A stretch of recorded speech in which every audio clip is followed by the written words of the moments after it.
This one truly is a fight. That's what it's called, a Tennessee street fight. Here to tell you about it, Randy Hales. Randy.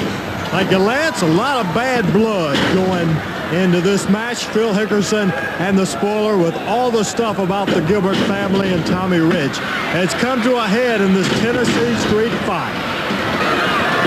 Hickerson puts Rich down again. Spoiler going at Eddie Gilbert. You can't call this a tag match, Lance. More like an all-in match. Boy, I'll tell you, yeah, everybody is in it. And, of course, the whole premise is you start with the clothes on, and the first team to have the outer clothing ripped off. That's it, partner. It's all over with them. Hickerson going after Rich. Wrist really busted bad. Hickerson, who had the chain a few minutes ago, really put it to Rich. Gilbert on the outside, being choked by the spoiler. You would think in the situation with this, as evil as Hickerson and the spoiler is, they have the advantage, you would think. Get him, Eddie. Gilbert gets our microphone stand as a weapon. We better tie everything down around here, Lance, because they're liable to use anything. And he caught him with that stand from the table. Oh, my goodness. Put Hickerson down. Nailed the spoiler.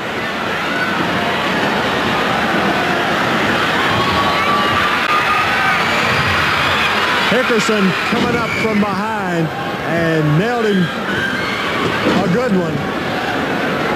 The referee returning the microphone stand. Whoa, look at Rich. Rich, a bloody mess. He knew what he was getting into when they signed the match. Hickerson, once again, who's toughest in this type of match. Rich's hair now soaking with blood. It's red. Now they're taking the action out of the ring. Hickerson pulls Rich out and sends him over to the table. Oh, right in to the announcer table. Tommy fell right on top of the announcer stand. Caught with it, Hickerson, as we back up. Rich, a bloody mess, blood all over the table, sends Hickerson into the table. Phil sent in, and Hickerson busted open. Caught again. They're going into the front row ringside. Look out.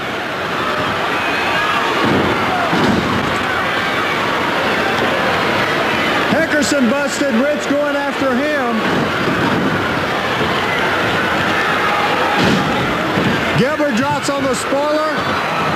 Look at Hickerson's head. He busted wide open. Who? Hickerson about as bad as Rich, Lance. Rich right on him. A brawl, nothing less as they come back over our way again. No, atomic knee drop. Rich drops on him. Gilbert going after the mask of the spoiler, trying to take that mask off. Oh, caught him. Rich and Hickerson. 6 minutes now, 6 minutes. Rich fighting Hickerson. Spoiler tries to go for the pile driver backdrop in this no disqualification Tennessee street fight. Anything goes, and Hickerson just went into the step.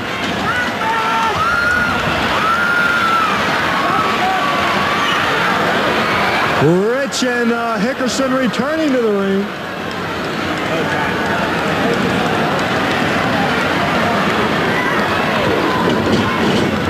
Puts him in. Hickerson knocked down to the canvas. Man, oh man, when have you seen a bloody mess like this? And I mean, they are just killing each other. Give and take, back and forth. Look at that. Rich just kicked Hickerson right in the face. And with a boot, the spoiler nails Eddie Gilbert, hit him with that big heel, and goes behind Rich and knocks him down. The spoiler has Eddie Gilbert's boot. Took it off of Eddie, and he's really pounding away at Rich. Goodness gracious. Look at Hickerson. Hickerson about out, Lance. Look at him. Rich gets his boot off. Nailed Hickerson. Gilbert sends Spoiler over the top rope. That boot busted Eddie's face wide open, his right eye right in the eyebrow above it. Look at here, pile driver on the concrete. Spoiler down, and I'm sure out because I can't see him getting up from that pile driver on the floor. Gilbert bleeding, Rich bleeding.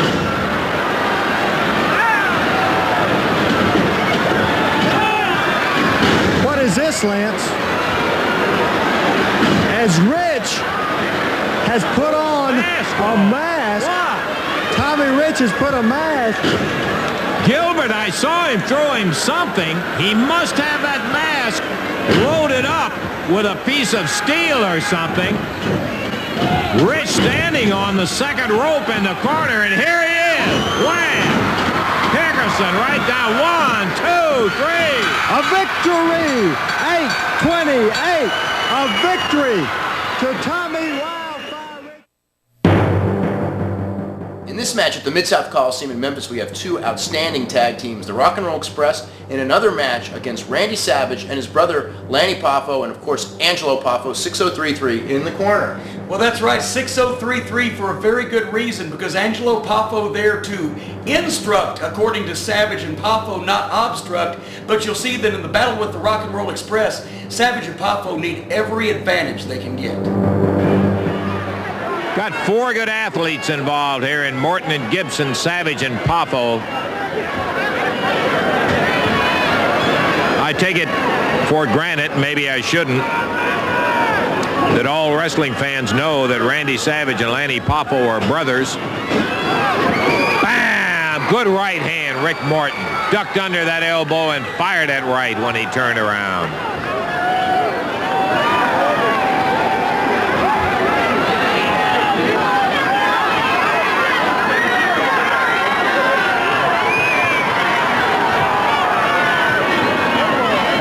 Referee Jerry Calhoun saying, let's keep the fist open. Doubt if there's any hope of that. Too many bad feelings between these two teams.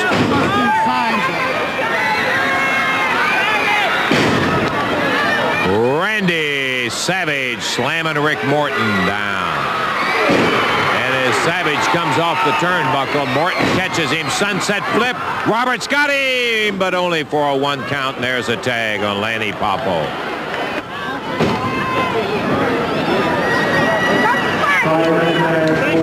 Lanny misses the right hand. Robert ducks under and out. As Rick Morton was shaking the ropes to get Randy Savage off of him. He is all over the place. Entirely different personalities, Savage and his brother, Sir Lanny Poffo. Lanny will wax eloquent. Randy Savage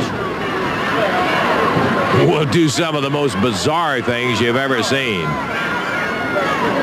Rick and Robert showing no fear of this high-powered team of Poffo Mania. Look at here! Beautiful drop kick.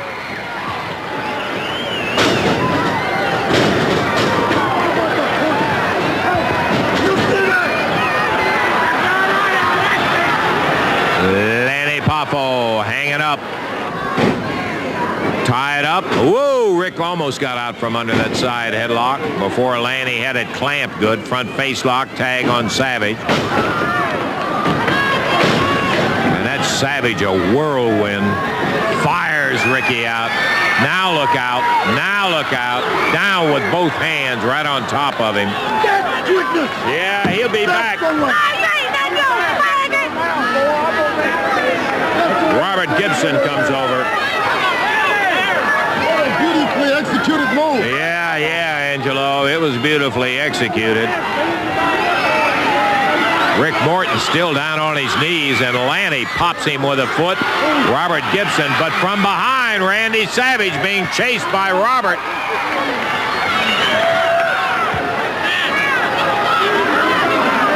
Let me tell you, Robert and Rick, they can throw that caution and rules to the wind. They'll go after you in a second, give them half a chance. Rick is hurt. Back in the ring again. Savage tosses him over the top rope while the referee was sending Angelo Poffo back to the corner. Angelo grabs him, slams his head down on the ring apron. Now they're having a field day, taking pot shots while the referee's getting Robert Gibson out of there. Now the referee's over. Robert and Lanny Poffo going at it. Rick rolls back in the ring to get away from Angelo and Randy Savage. Ooh, double hand from Savage down on Rick.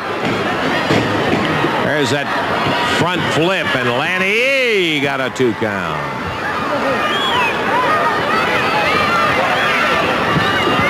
Nine minutes, 5 seconds into a 45-minute time limit match. Chokehold from Lanny.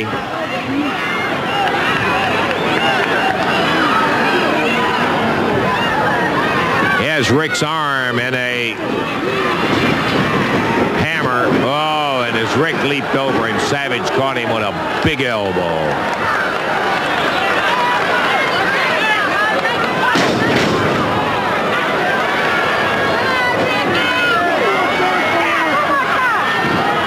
Rick Morton down. Savage taking advantage of it. Slams him with that right hand as the referee was warning. Didn't do any good. Tags Lanny Poffo, grabs a leg to keep Rick from getting to Robert. Ooh, and as Robert was leaning in, Lanny across that ring in a second. Nailed him with a foot to the midsection. Robert coming in after him, caught by the referee. And Lanny Poffo pounds with an elbow on Rick. Tag.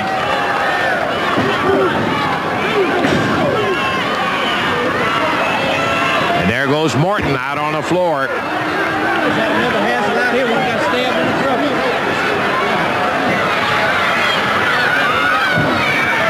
So Rick Morton caught in the Poffo corner. And he is having his clock wound by all 3 of them. Going for a pile driver, which will be a disqualification, but Rick doesn't want to see any more of that. Over the top rope, down on the back.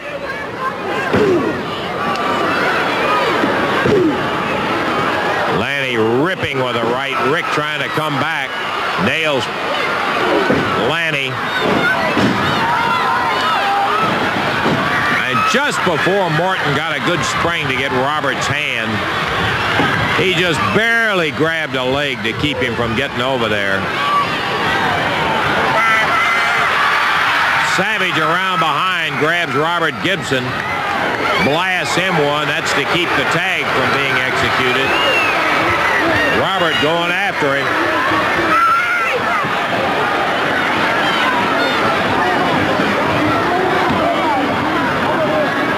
"11 and a half minutes, and Rick Morton out on the floor again.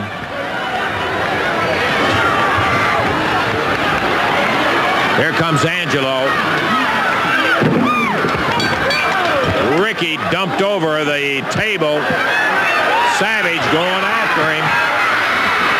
Lifts him up, but Rick, whoa, backflipped him over on the table. Savage slammed down as Rick Morton backflipped him out of the pile driver.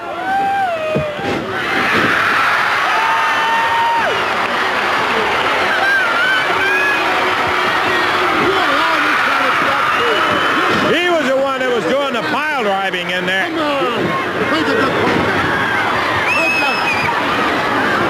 Randy Savage fired into it.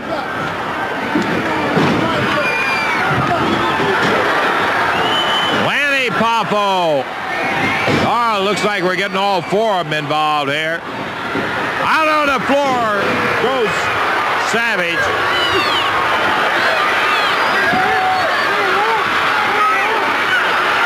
Robert with a pin on Lanny, but the referee is out here with Rick and Savage. Angelo Poffo gets in there.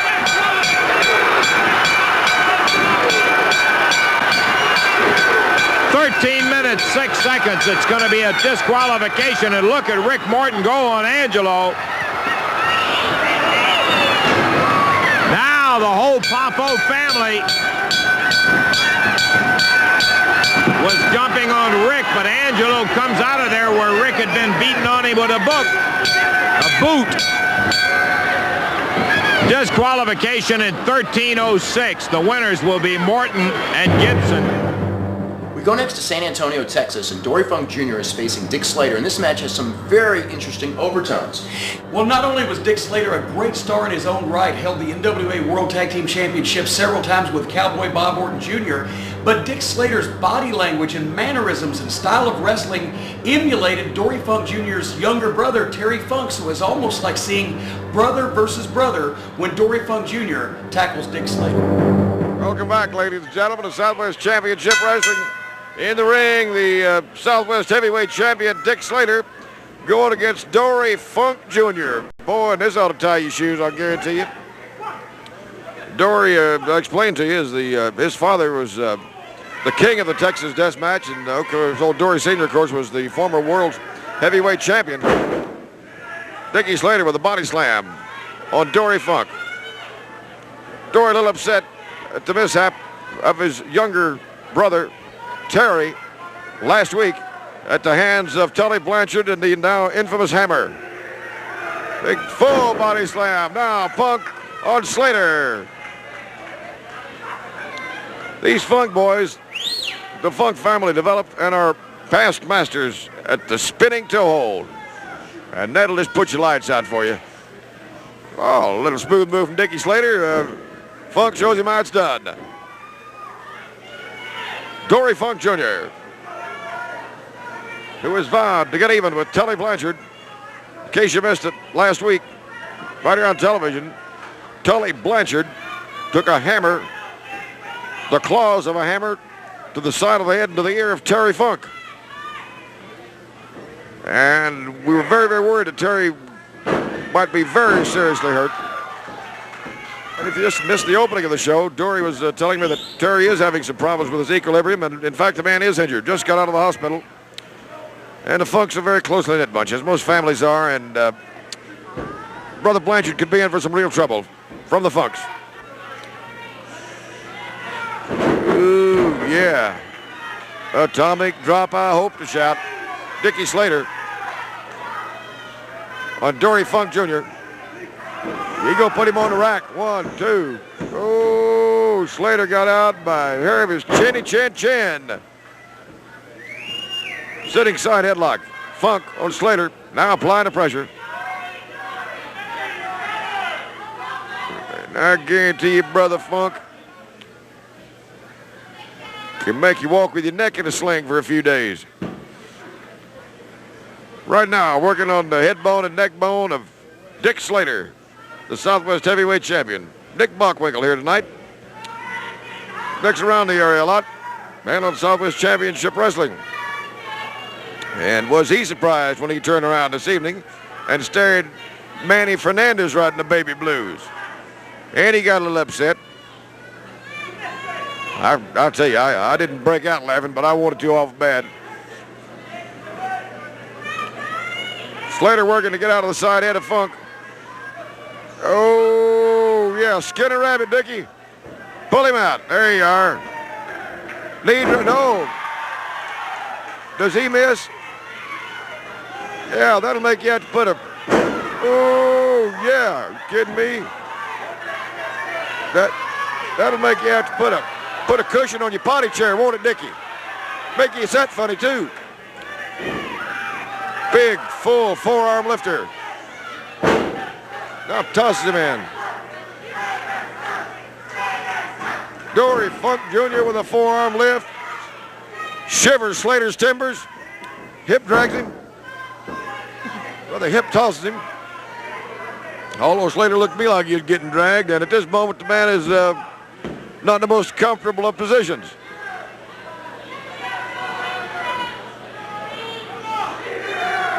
Oh, a suplex. Slater on Dory. Bounced Dory's head bone off that wrestling match, what he did, and Slater's the one that'll take advantage of that. Slams Dory Funk Jr. to the carpet.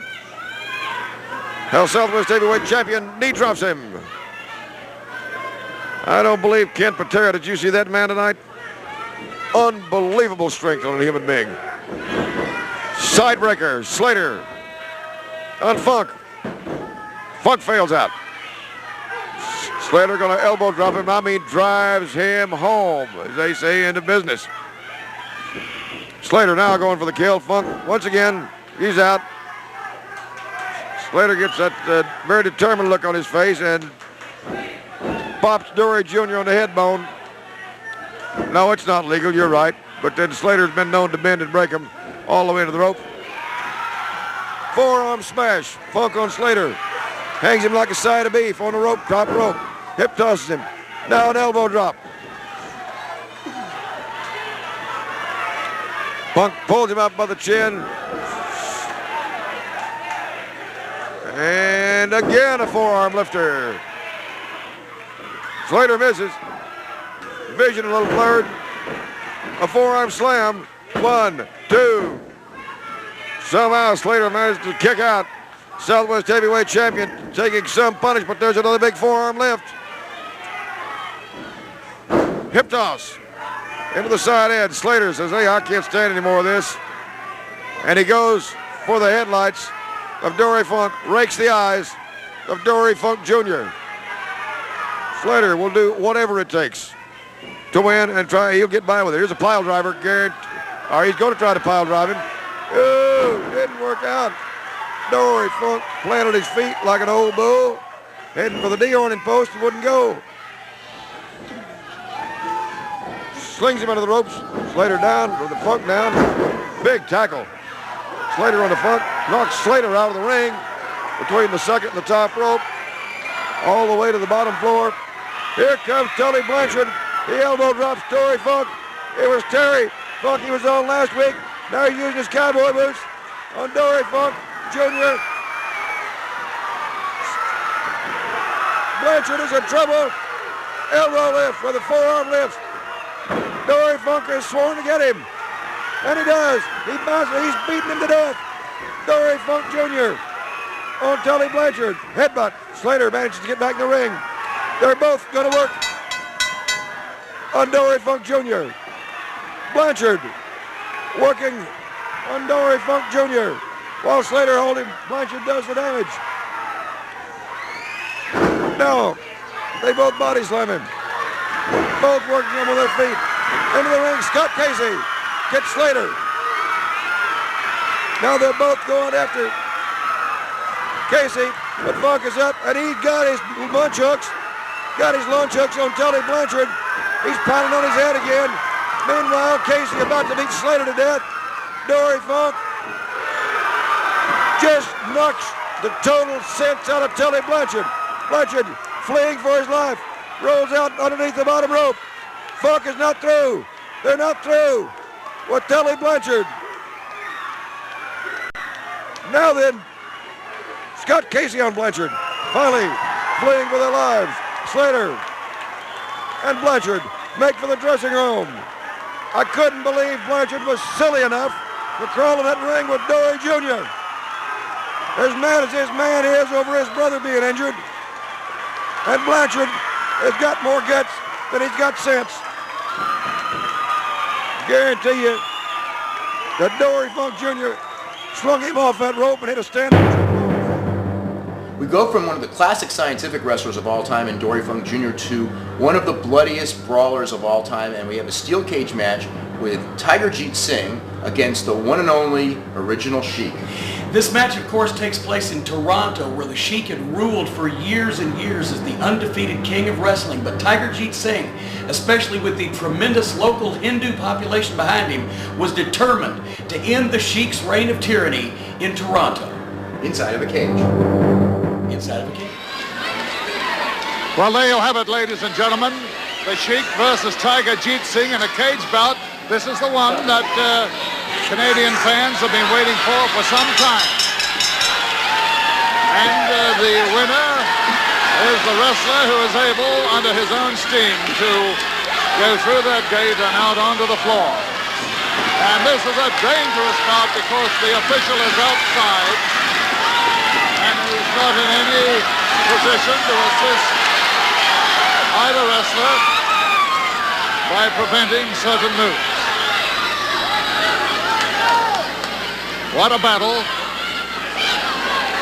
as Tiger Jeet Singh hasn't removed his very attractive garment yet and a most beautiful turban. The Sheik, he started it, and now there we find Tiger Jeet Singh trying to sneak through that door to get outside, but the Sheik was alert. And now we watch two of the top wrestlers in the world today, and the Sheik almost made it through the door. Tiger Jeet Singh grabbed him just in time. And so it is Singh. Then the Sheik, and what has the Sheik got here? The Sheik is holding on to something that evidently has caused much discomfort to Singh. And again, we see the Sheik up to his usual tactics of removing something from his trunks. And look out, another attempt to go through. The Sheik almost made it. And the referee opens that gate as soon as he sees the wrestler making his way over. So Tiger Jeet Singh takes from the Sheik the object that was causing the trouble, and the fans go wild as these two men battle in a cage bout. And certainly congratulations to Canadian big-time wrestling for bringing this to TV viewers. Well, whoever goes through that gate will have to have his opponent subdued considerably. And there the Sheik tries to go over the top, which is illegal. That is no good. He must go through the gate. And Singh holds on tenaciously. Well, the fans in London, Ontario here, they just love this type of action. Oh, but I'm sure Singh doesn't. His head collided heavily with that steel cage. And it is a very ugly sight that greets us right here now as our cameraman capture the Sheik in a rather disgusting pose.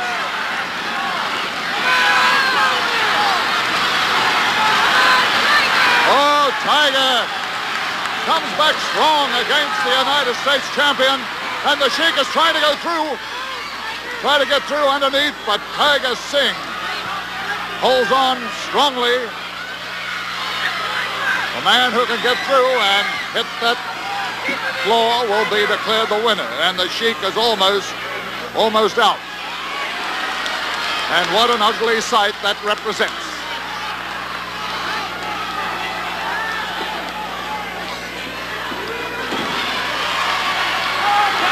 Canadian big-time wrestling at its most vicious best.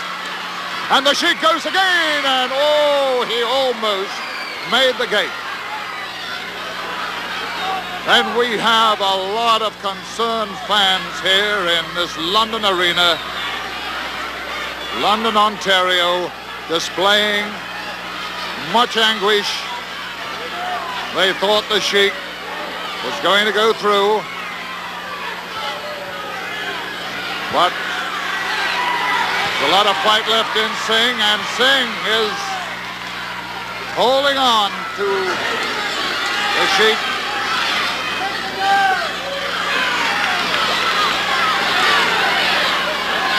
This, I'm sure, is what we would expect in the Colosseum of Rome over 2,000 years ago when the gladiators used to battle for survival. And these two men are doing just that inside this cage.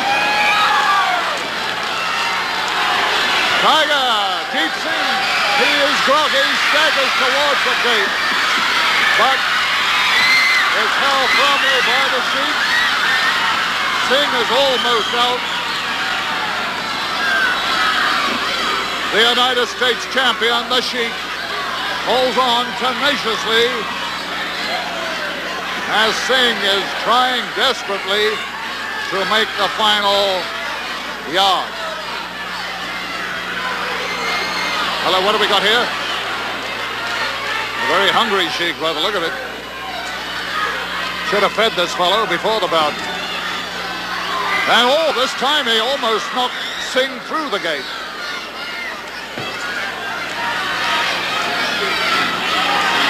So Tiger Jeet Singh is now holding on.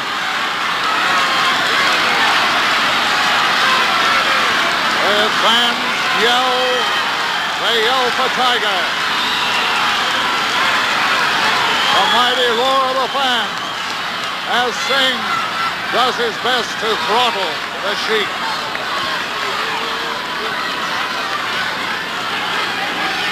This is just a sample of what you can expect from Canadian big-time wrestling in the future. The top stars in the wrestling field. Kill him, Tiger! And there we see the Sheik wilting under the pressure as Tiger digs his fingers deep into the neck. And now it's Tiger Singh, a little groggy himself and making his way towards the gate. Oh, he is just about out. Oh, hard luck, Tiger.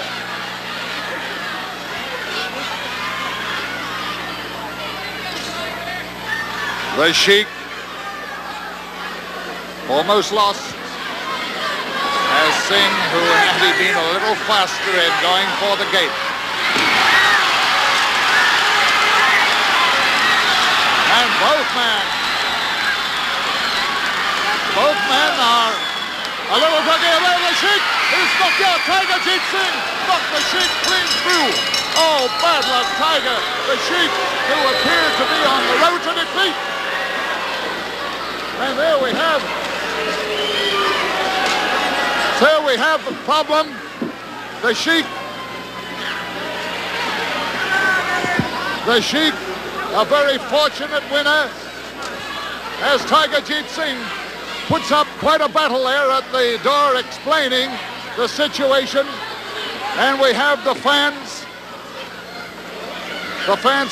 milling around. They know that Tiger Jeet Singh was the actual winner as far as his position was concerned. He had been well and truly on top of the Sheik, and he hit the Sheik with a heavy blow which knocked him clean through the ropes and through the door. Hard luck, Tiger Jeet Singh.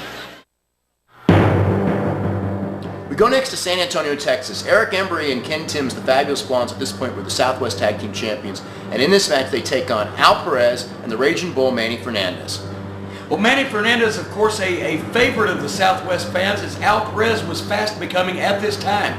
But you'll find out why, even though Eric Embry and Ken Timms never gained singles reputations in this business as great professionals, they were a championship caliber tag team.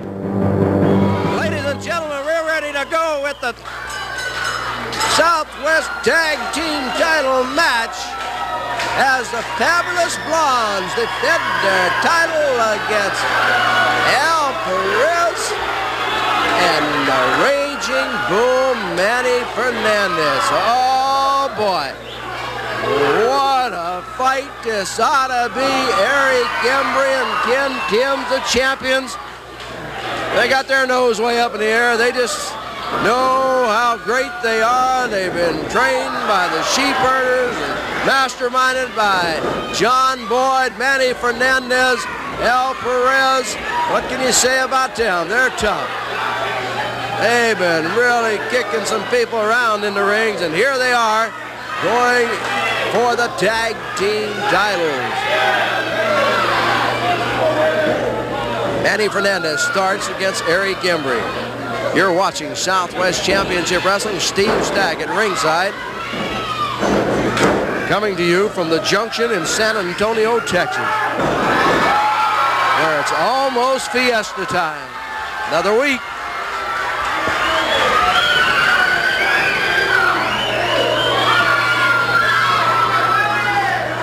Well, Eric Embry trying to figure out what happened there. Reversal.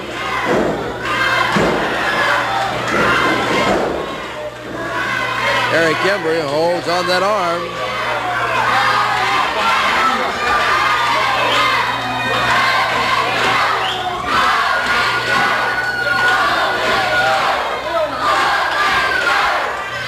Embry holds on to the arm.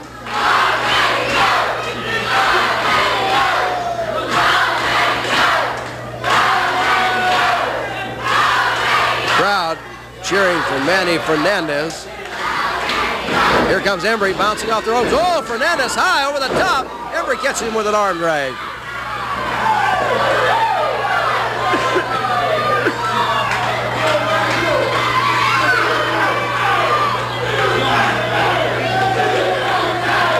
Eric Embry holding on to the arm of the Raging Bull, Manny Fernandez.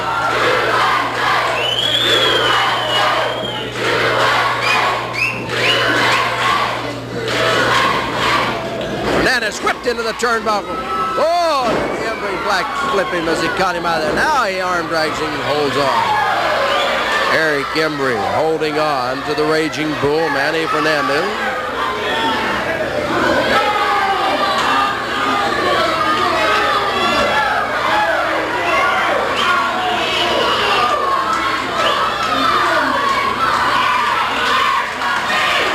Fernandez coming up.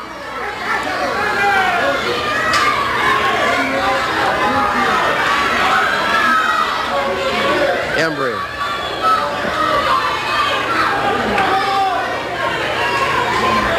Holding on to Manny Fernandez.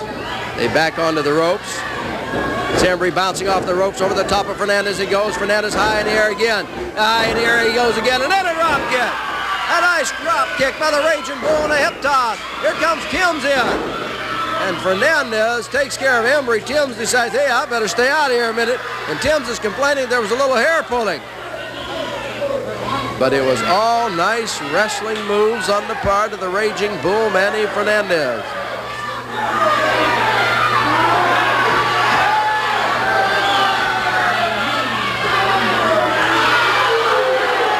Eric Embry with the head scissors being applied to Fernandez, and you know how he got that when you saw it. Fernandez comes out there and slaps him. Oh, Fernandez just slapped him. Takes the arm down. Embry drops to his knees. Tags out, and here comes Al Perez. Perez is up on the middle ropes. Embry trying to get away, but Perez jumps right down in there.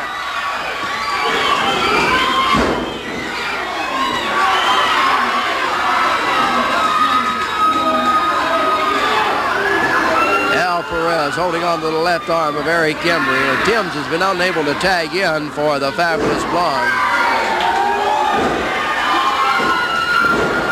Perez diving into the muscle of that left arm. Perez holding on to the left arm of Eric Embry. The referee tells Ken Timms, get out of there. You can't come in unless you tag in. Southwest Tag Team titles on the line here on Southwest Championship Wrestling today.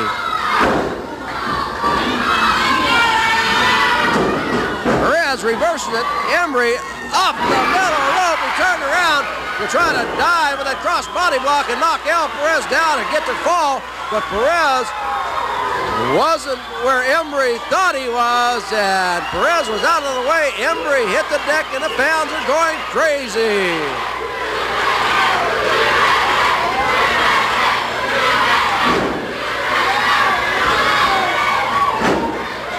Perez holding onto that arm. Dropped a few knees in there, as you saw. He went high in the air.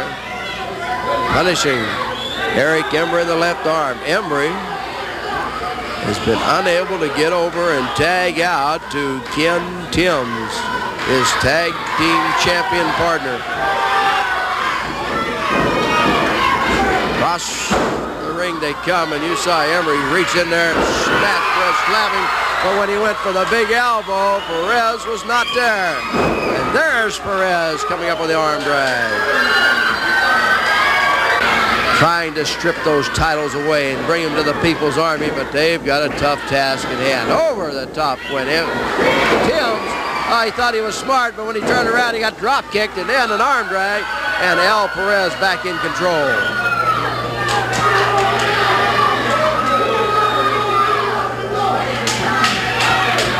El Perez holds on to the arm. Timms makes the tag.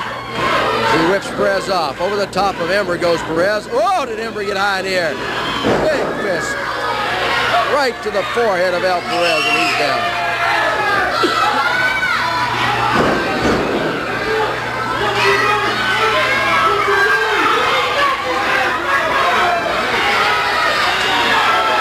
Raking the fingers around the areas of the eyes of El Perez was Eric Embry. The referee makes him break.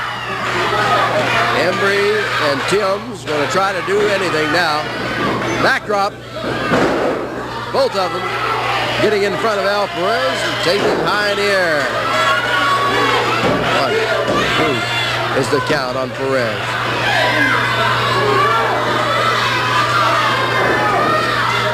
Perez bouncing off the ropes. And knee by Timms. Doubles him up and sends him flying through the air.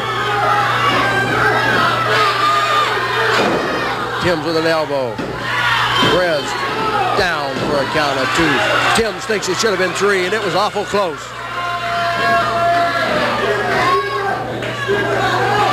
Embry coming in. Double elbows. El Perez knocked down. With a fist to the head of El Perez. It was Eric Embry. One to the jaw. There's a tag.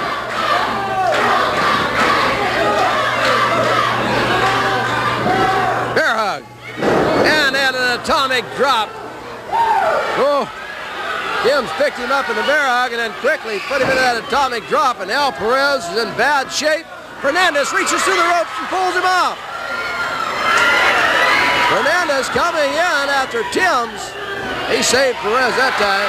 Now it's the Fabulous Blondes doing the choking across the way. The referee hears the roar of the crowd, and he knows something's happening. And he made him break. Timms got out. Embry stays in.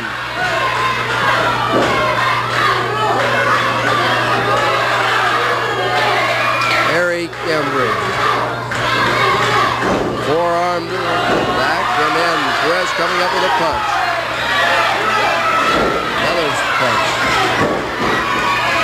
There's a tag as Embry had reached in behind. Perez did not see the tag. It's Timms coming in there. Embry thinks he's pretty smart, as he did make the tag, and Perez did not see it. Oh, Perez throws off Timms, who was doing a little choking. Perez with a kick. Perez with a kick. Timms is down. Perez is down. Embry has made the tag. Can Perez get over and make the tag? No, Embry intercepts him. Oh, Embry should have never done that. The Bull's a wild man, and when you really get to him like that, you better look out. But Perez is put out. Fernandez put out. Perez is being choked.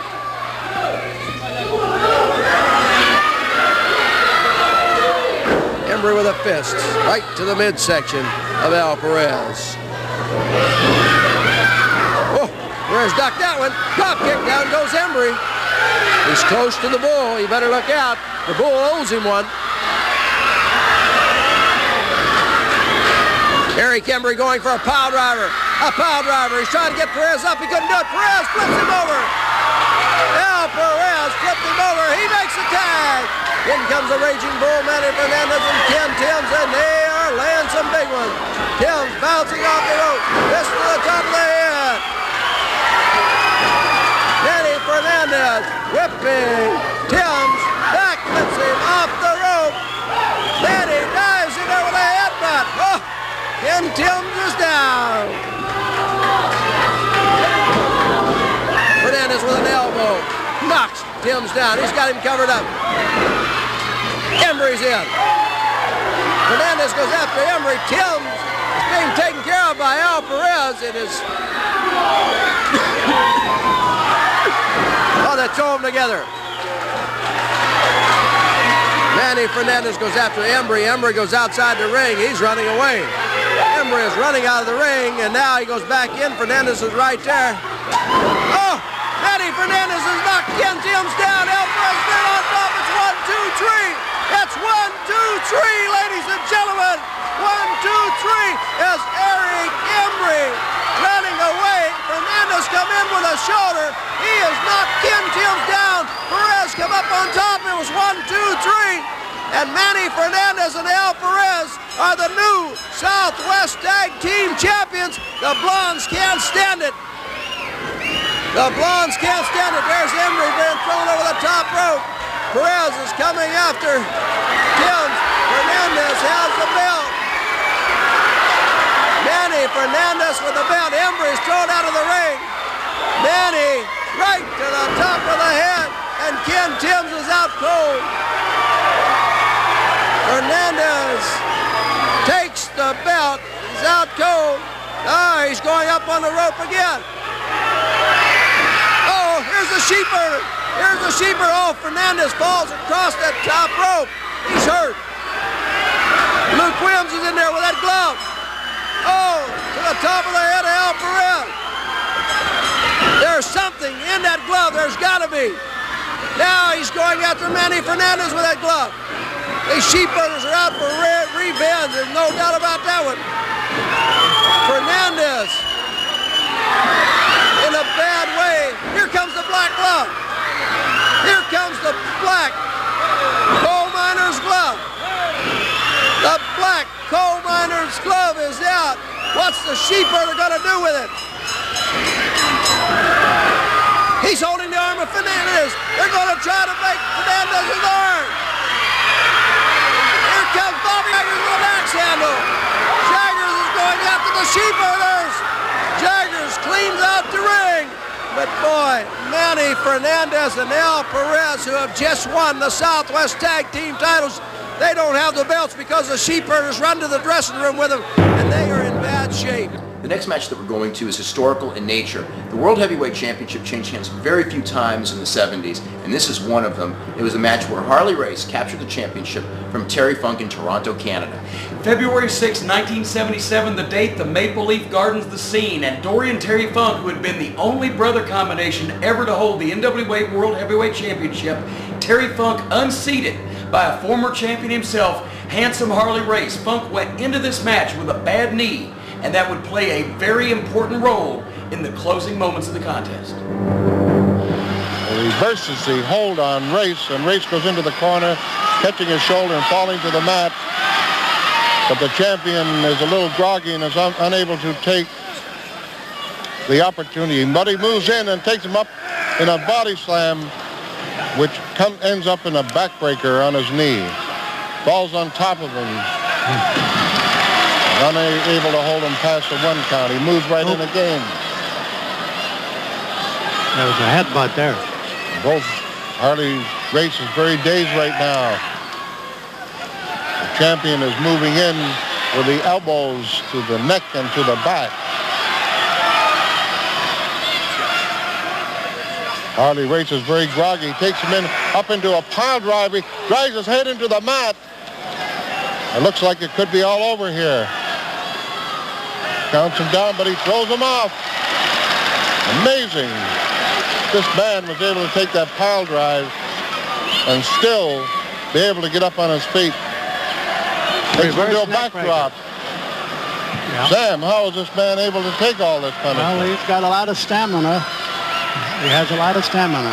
Now he does a knee drop.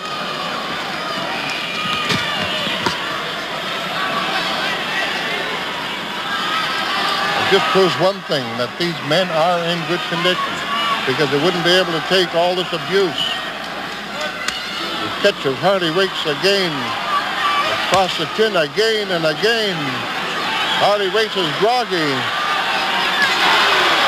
Harley Rakes fights back. He smashes Funk. Funk is hanging on by the ropes. Harley Rakes is moving in. Headbutts him. He headbutts the champion. Now the champion is groggy. Takes Funk over with a fly-a-mare. Does a knee drop across the head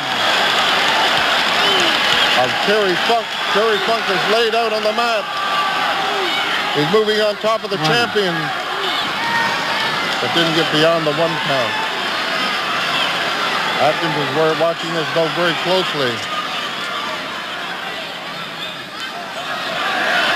Going back in with a backdrop across the knee. He falls on top of the champion, but Funk pushes him off. Both men are taking severe punishment. Again, he picks him up with a reverse backdrop, but the champion head scissors him, takes him over, got him down, and Atkins moves in for the count. Great friend of mine, and it's been great to have Sam here with me to help describe exactly what's going on. Well, we're a little over 20 years ago, I saw you win the championship right here in the Maple Leaf Gardens. That's from right, Lou Tez. Yes, that was a great champion, Lou Tez. Yeah.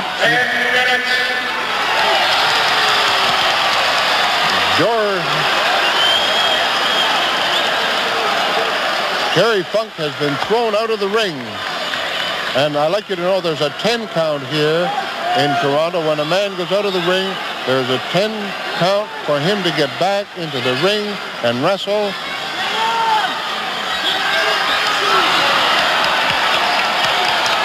Race again takes a hold of Terry Funk and throws his head against the steel post.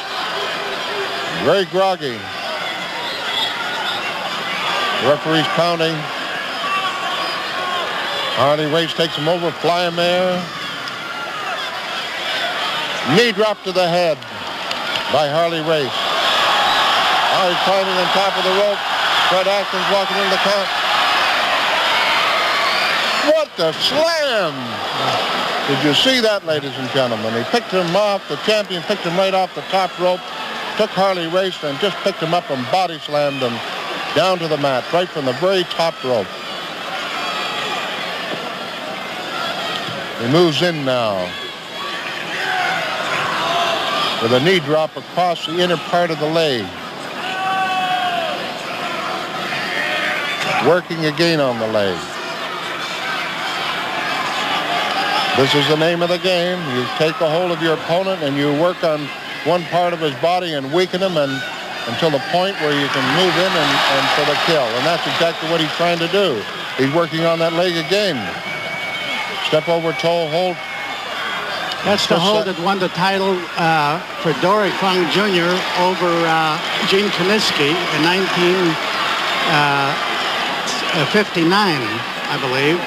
And Terry beat Briscoe with the spinning leg hold. There he goes. He's going down for the count. 1, 2. Nearly had him for the 3 count. Nearly retained his championship there. Side headlock. Reversed.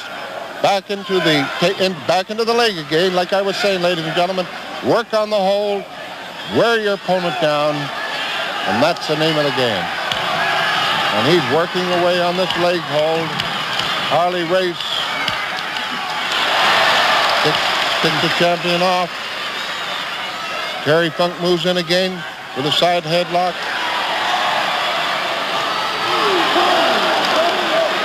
He's brought Terry Funk is hurt. He brought him down. He's hurt. His leg When he lifted him up, he brought him back down, and he has an Indian deathlock on the champion. Harley Race has an Indian deathlock on the champion, Terry Funk. He's applying the pressure. He's applying the pressure on Terry Funk is fighting. He's headbutting. He's trying to get out of the hold. What we call the Indian deathlock. He's fighting and fighting and fighting. He injured his leg before Harley Race applied this hold. Terry Funk is fighting and trying to get out of it, but he's trapped. He's trapped in this Indian deathlock. And Harley Race keeps on applying the pressure. He's applying the pressure. Terry Funk is trying to get up on his feet and trying to go over the top of the body of Harley Race. He's trying to get over the top of him, but he just can't do it. This is the most painful hold in wrestling. Very few men. The match is all over. We have a new world heavyweight champion. We got a new world heavyweight champion, Whip. Harley Race is the new world heavyweight champion. He has defeated Terry Funk here in Toronto Maple Leaf Gardens. You should see the fans, the thousands of fans milling around the ring. Sam, what do you think about this? I think it's a great upset, and it's an ambition that Harley Race has held for years, especially since he lost to Briscoe and Houston. Pepper Gomez was one of the biggest drawing cards ever in Texas and California wrestling, but in this match he ventured to Indianapolis, Indiana to take on the Bounty Hunter. And Pepper Gomez, known as the man with the cast iron stomach, proved in this match that he had plenty more weapons in his arsenal. There's the bell. The match is officially underway. And Pepper just taking a moment to get his jacket off. Both men glowering at one another.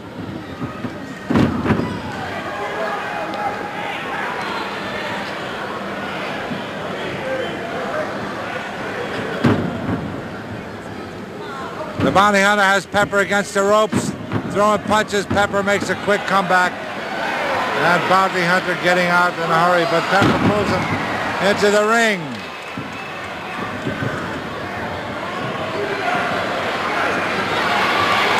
Again, he crashes him to the mat.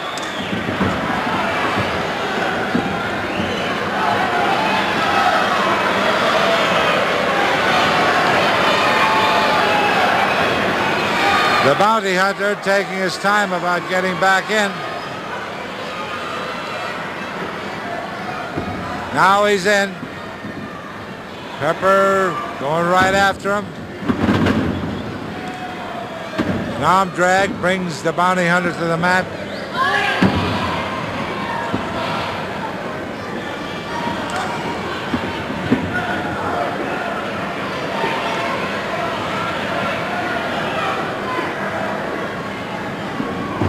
Side headlock. A side headlock by Pepper Gomez on the Bounty Hunter. The Bounty Hunter attempted to throw him off, but Pepper hung on to the chin whiskers and they stayed right together. Uh-oh. Punch in the midsection. Got cast iron stomach. Doesn't faze Pepper one bit. Now the Bounty Hunter running back. He's backing away. He's scared. He jumps out of the ring.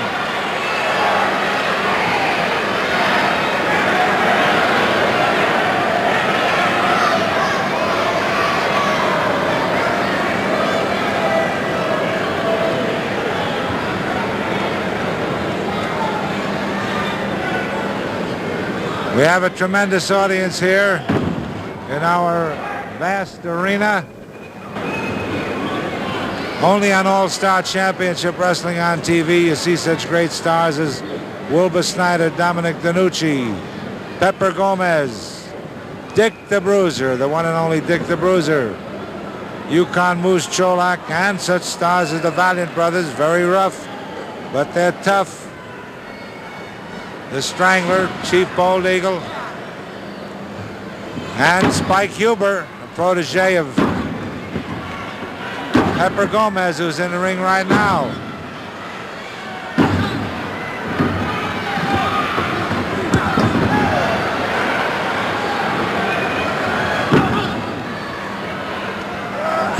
And Jack Kruger, the bounty hunter, kicking. An elbow into the shoulder of Pepper Gomez. Another elbow.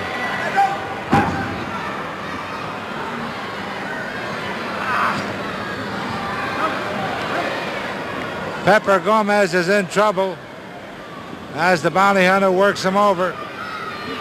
But Pepper's tough. Oh, the bounty hunter picks him up, crashes him to the mat with a body slam.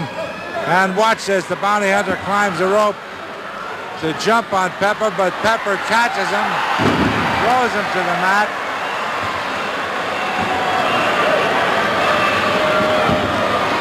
Oh, man, a punch in the midsection. And watch this now, a body drop across the chest. And here's that jackknife, and the winner is Pepper Gomez. Pepper Gomez, the winner. The Mid-South Coliseum in Memphis, Tennessee was the place where one of the most popular wrestlers in that city, the Universal Heartthrob Austin Idol, was going to be facing Jim the Anvil Neidhart. Well, the Anvil didn't get his nickname for nothing. He won the Anvil toss at the Calgary Stampede. He was a shot put and a track and field champion. But going up against the Universal Heartthrob Austin Idol, he'd have to have more tricks up his sleeve than track and field competition. A couple of guys that don't have any love lost for each other. They've done some damage in the past. Neidhart really messed up Idol's nose, broke it. Idol got even, busted a board over his head at the TV studio. And now they're settling it, and in the corner, both of them with their managers. Side headlock, Jim Neidhart. Sent to the ropes and taken down shoulder butt. Spoiler distracted, and Hart trips him up. Hey.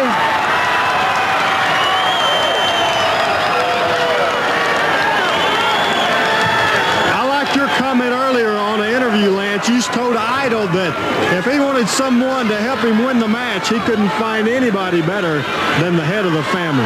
Well, if you really stop and think about the number of matches that Jimmy Hart has won, not as a participant, but supposedly in his role as a manager and advisor, you'll not find anybody that's got a better record. Hart has an incredible record.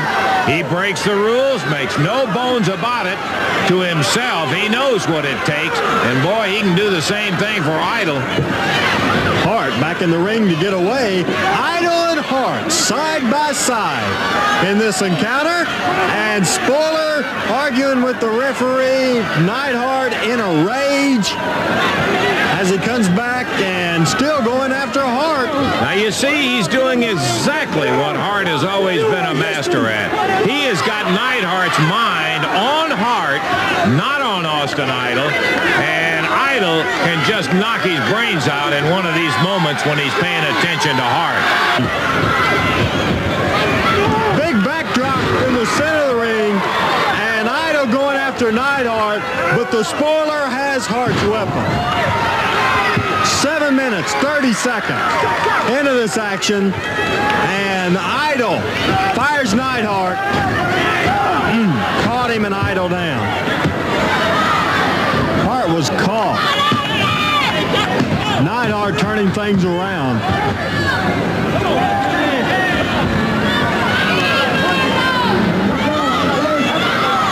Rear face lock. Jim the Anvil Neidhart holding down Austin Idol. No titles on the line. Just out for blood.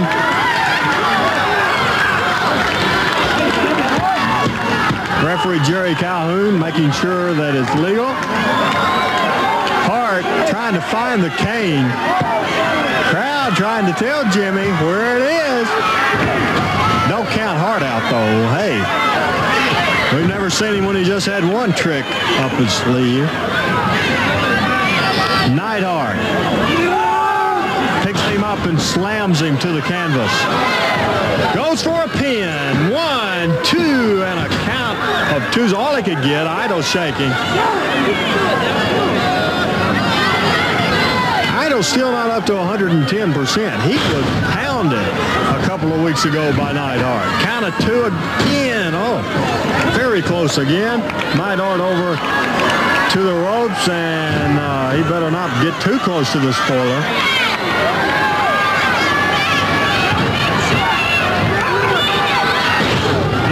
High backdrop.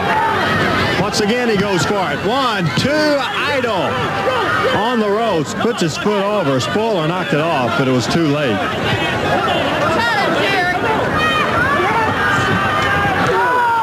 Picks him up. Bear hug.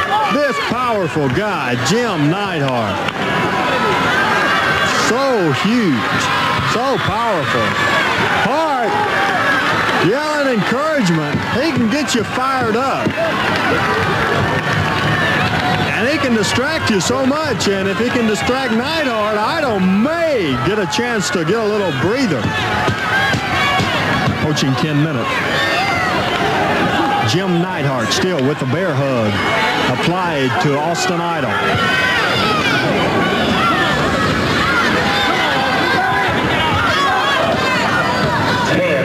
On top of him for the pin, 2 count. Idol able to get the right shoulder up. Referee Jerry Calhoun right there. Neidhart arguing, a 2 count again. It's hard to pin Idol. Idol, one of those guys that can take a tremendous amount of punishment, a tremendous athlete. Once again, Neidhart continues. He's going to find, he's going to have a hard way to go to pin the Idol.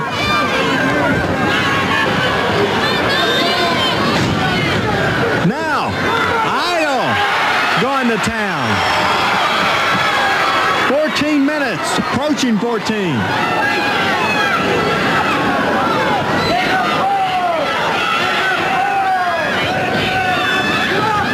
Sleeper. Spoiler with the cane coming in the ring. Calhoun and Hart arguing, and broke it across the back of the neck of Austin Idol. Neidhart going for the pin, and 1, 2, here comes Hart, and Hart right on top of him. Hart in the ring, and a disqualification on Hart. And now both of them, Hart is caught by Neidhart, picks him up.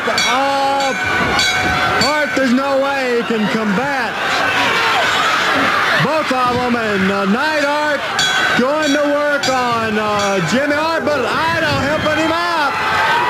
Spoiler put down, a disqualification.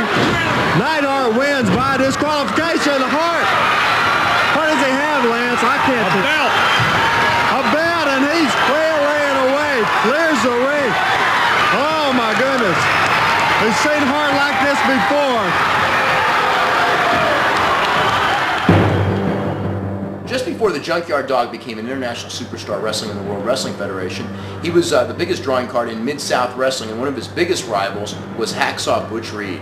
Well, whether it was from Memphis to Mississippi or from Louisville to Little Rock, all over the southern United States, Butch Reed and the Junkyard Dog battled each other with one goal in mind, to prove which one reigned supreme in professional wrestling. It was a ghetto street fight every time out for the Dog and Hacksaw.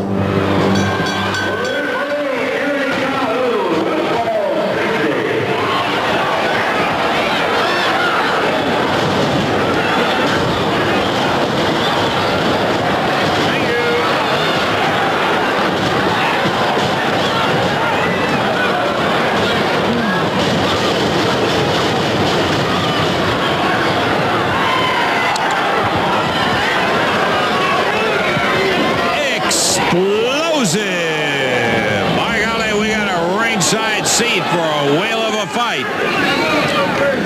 Butch Reed, 255 out of Kansas City, going against the Junkyard Dog. Dog fires Reed back in after having knocked him out of there. Popped him over that top rope. I think a lot of you witnessed the situation when between Buddy Landell and Butch Reed, they really embarrassed Junkyard Dog by tar and feathering him right on TV, and the dog says, whoa, yeah. He's getting down and goes after him. Nails that headbutt, and he puts Reed back through the ropes again and down on the concrete.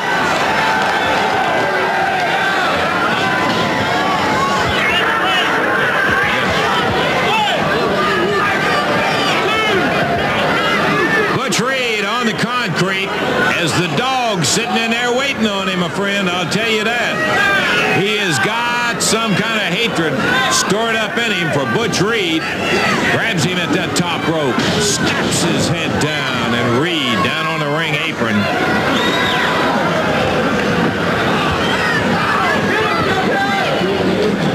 Junkyard Dog, when I talked to him after that embarrassing moment at the hands of Reed and Landell, said, hey, don't worry about it. I'll take care of business. And, brother, that's what he is doing right now.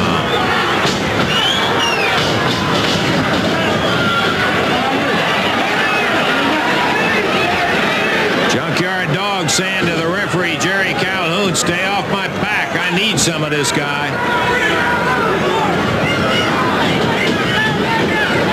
Reed, quite a physical specimen, but he has run into a blazing buzzsaw.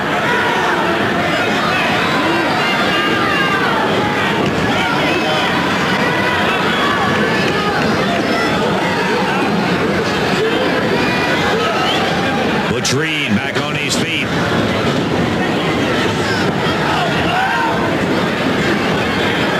In the corner, the referee once again in between, and Butch Reed nails him with a big right hand.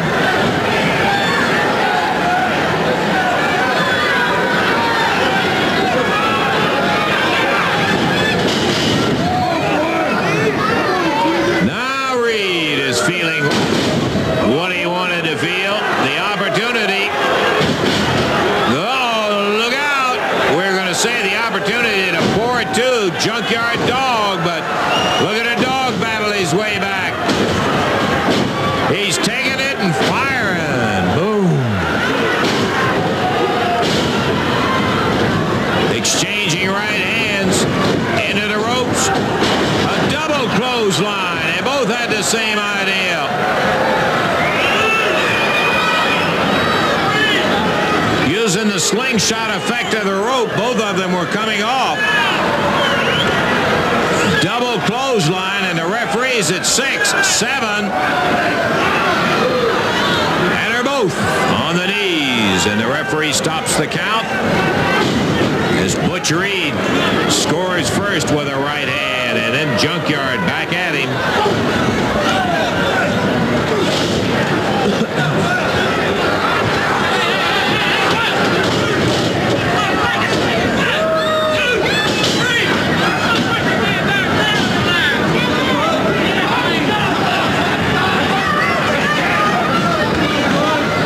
Hacksaw Butch Reed pounds Junkyard Dog with a right.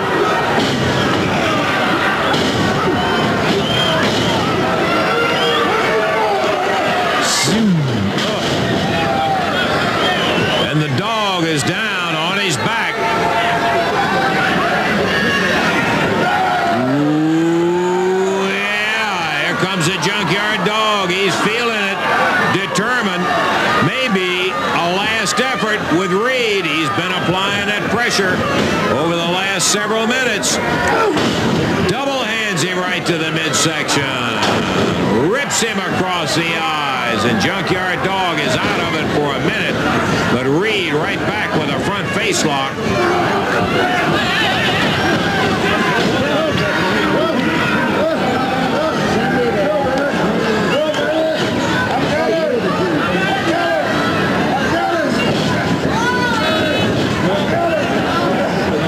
Butch Reed hollering, I got him, I got him. He's had him in trouble on several occasions. Here again, he hooked the rope, foot over the rope for additional pressure. But he isn't able to keep it there long as the referee was up checking him out. There's the 10-minute call. 50 minutes to go. Junkyard Dog.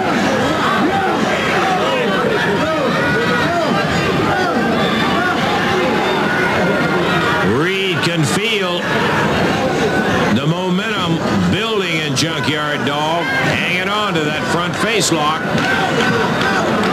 as the Dog picks it back up to his feet once again. Crowd getting in behind JID, hollering, Junkyard Dog, Junkyard Dog. He's responding, slams Reed into the turnbuckles again.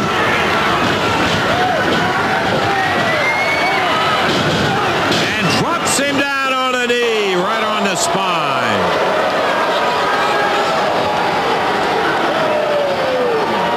Junkyard Dog muscled his way out of that trouble. And he's coming back at Hacksaw.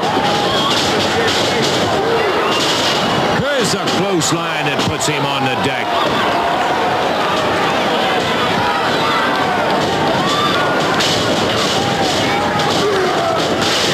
Hounds.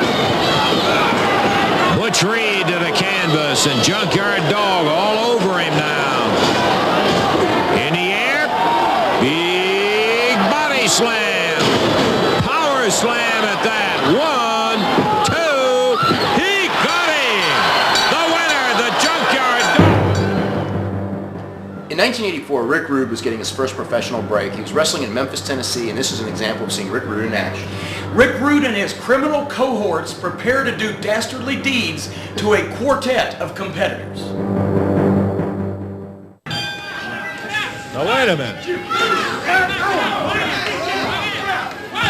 Yeah, okay, we got 8 men, right? Call for the bell, Yeah, okay. Come on, baby, come on. No more jive from now on, baby. It's strictly business for the family. Yeah, do it for the Japanese assassin in there right now with Keith Eric, Dave. Yeah, Keith's partners, Mad Dog, Robert Reed, and Tiger Mask. Japanese assassins partners, Ox Baker, Jim Neidhart, and Rick Rude.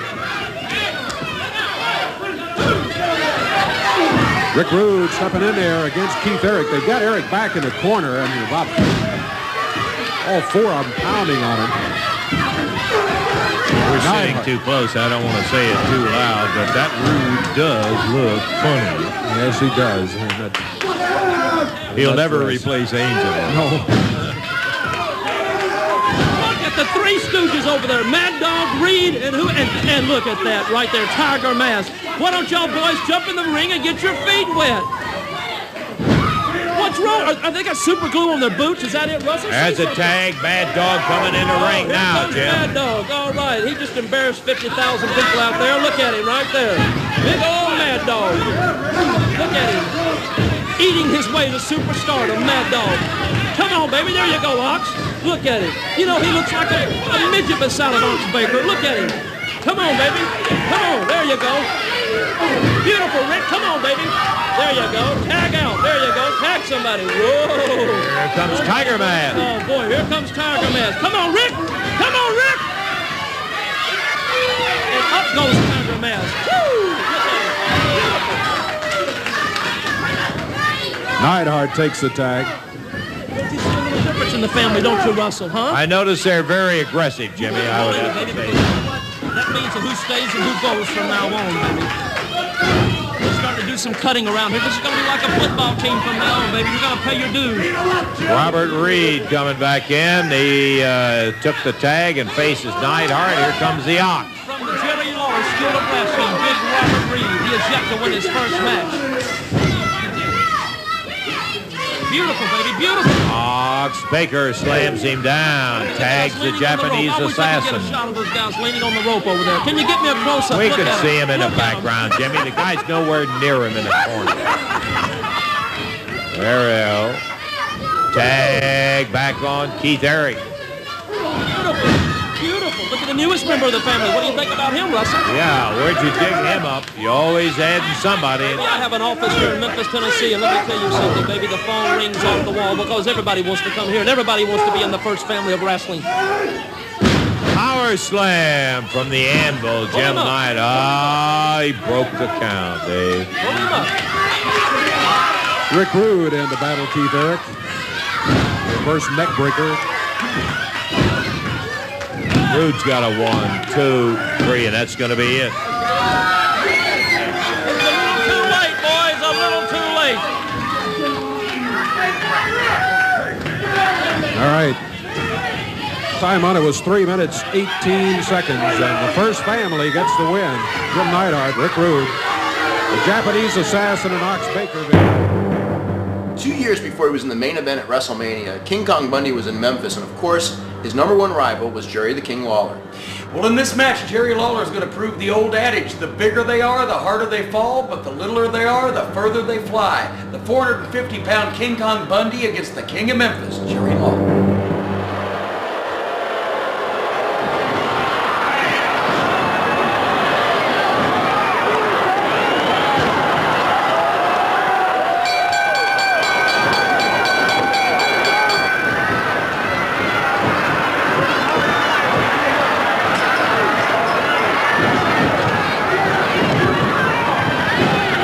Well, the $10,000 challenge match off and running all too quickly for Lawler. He was in the corner. We were just getting ready to make the announcement of Lawler at 2:34 from Memphis, Tennessee, when Bundy, 460 out of Atlantic City, New Jersey, rushed across the ring, jumped on Lawler, smashed his crown, and he's trying to get rid of him in less than a minute, and if he does this, there's a squash. This may be at 1. Lawler gets the right shoulder up. Remember, Lawler does not have to win. He gets 1,000 a minute for every minute he stays with Bundy. Bundy trying to kill him off inside of a minute. We're at 55 seconds. 1 minute has already passed. Hard up there screaming, get him, a minute's passed. Lawler has already made himself $1,000, but he may have $1,000 worth of injury out of this big brute. Once again, Lawler not able to kick out, but he gets the left shoulder up.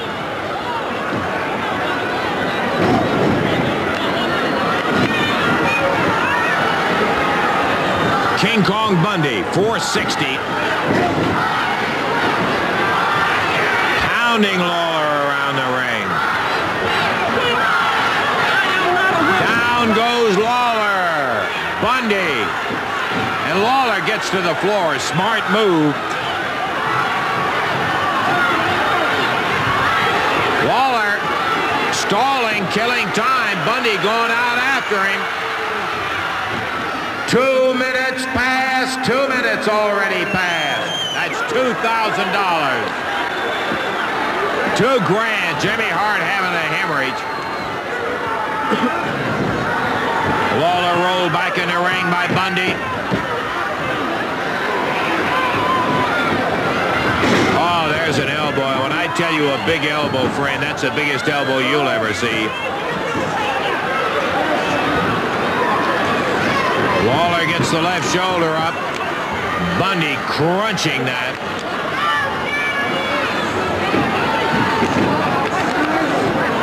He chinlocks Lawler from behind and is leaning on him hard. Lawler again with the left shoulder up. Money just flying into Lawler's pocket while he's taking this beating. May not be worth it, though, as Lawler being held in a bear hug. 3 minutes past. 3 minutes. 3 gone. Bundy misses the big elbow.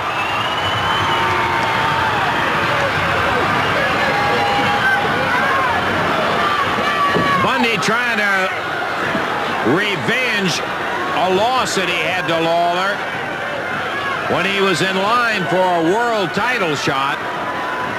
He came to Memphis, Tennessee to wrestle Lawler. Lawler got a close win over him. And Lawler steps out of the retaining rope. Time's passing. He's coming up on 4 minutes. Lawler says, "Come get me." Nothing is in the rules said that Lawler couldn't shake and bake. He doesn't have to beat him. 4 minutes are $4,000.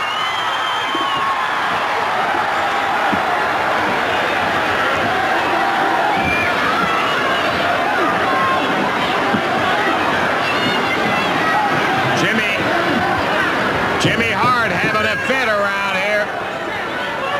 Lawler's almost halfway home, 4.5 minutes in. Lawler got bent, broke a count, and right back out of the ring.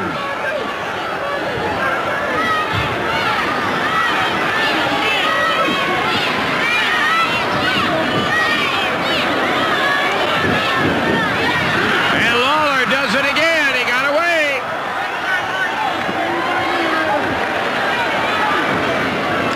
The referee starts a count. Lawler rolls under the bottom rope. Makes Bundy chase him. 5 minutes. 5 minutes has passed, Jerry. That's $5,000.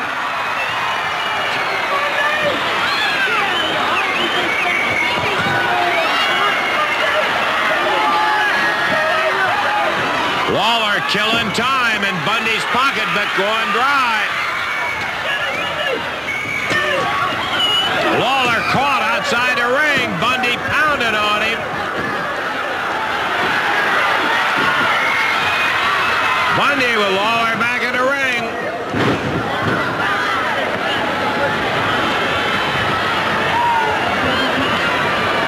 King Kong slugging away, but Lawler still fighting him off.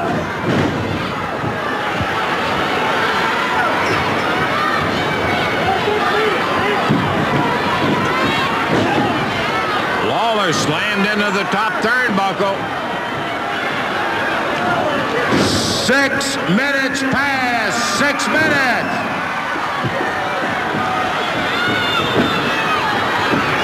Lawler again just gets that left shoulder up. He misses the big splash.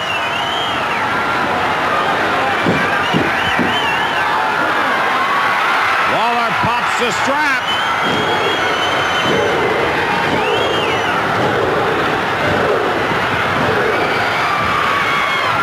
Here comes Rude up to the ringside, and Lawler slams Rude. Rude on the apron. Hart pitches a chain. As Lawler turns around, Bundy nails him with that chain. Throws it back to Hart. There's the splash. This is it.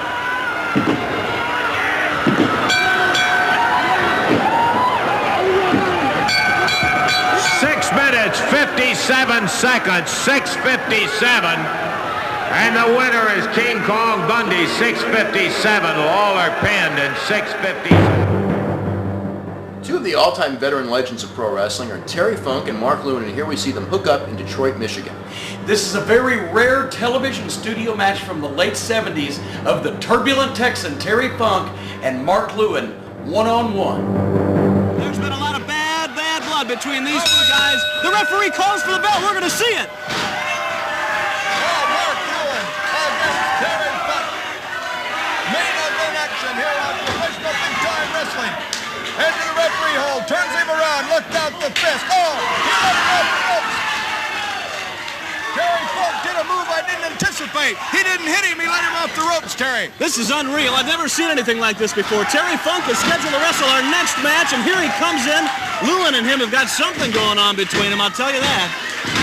Right into a half Nelson on the canvas. Terry Funk gets hurt. That arm is being twisted. Also, the wrist is being twisted by Mark Lewin. Al Thomas, the referee, says it's a legal hold. Terry Funk in pain in the canvas. The crowd is going crazy. They love it. Terry Funk has been coming out talking belligerently to the crowd all afternoon before these television cameras went on, and they love every minute of it. And we can tell you this, those remarks that Terry Funk claims that Mark Lewin made, believe me, Mark Lewin never made remarks like that. Those are lies, nothing but lies from Terry Funk. Mark Lewin having the upper hand right now on Terry Funk. Twisting that arm, working it over, kicking.